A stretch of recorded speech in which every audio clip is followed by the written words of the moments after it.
American airlines യാത്രാ വിമാനവും സൈനിക ഹെലികോപ്റ്ററും കൂട്ടിയിടിച്ചുണ്ടായ അപകടത്തിൽ മരിച്ചവരിൽ 2 ഇന്ത്യൻ വംശജരും. വിമാനത്തിലെ യാത്രക്കാരായിരുന്ന GE aerospace engineer Vikesh Patel, Washington DCCയിൽ കൺസൾട്ടന്റായ അസ്ര ഹുസൈൻ റാസ എന്നിവരാണവർ.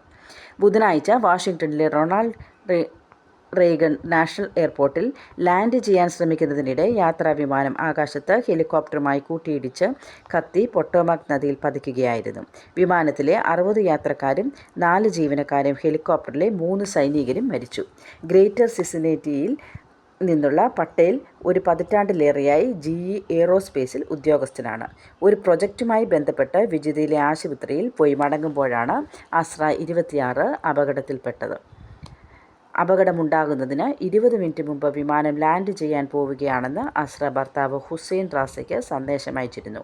വീട്ടിലേക്ക് കൊണ്ടുപോകാൻ കാറുമായി വിമാനത്താവളത്തിന് വെളിയിൽ കാത്തുനിന്ന ഹുസൈന് ഭാര്യയുടെ മരണവാർത്തയാണ് ലഭിച്ചത്. മരിച്ചവരിൽ 2 ചൈനക്കാരും ഫിലിപ്പീൻസിലെ ഒരു പോലീസ് ഉദ്യോഗസ്ഥനുമുണ്ട്. ഇതേസമയം അപകടത്തിൽപ്പെട്ട് പൊട്ടോമാക് നദിയിൽ മുങ്ങിയ വിമാനവും ഹെലികോപ്റ്ററും പൊക്കിയെടുക്കാനുള്ള ശ്രമത്തിലാണ് അന്വേഷകർ. പകുതിയിലേറെ മൃതദേഹങ്ങൾ നദിയിൽ നിന്ന് കണ്ടെടുത്തു. വിമാനത്തിൻ്റെ ബ്ലാക്ക് ബോക്സ് വീണ്ടെടുത്തിട്ടുണ്ട്.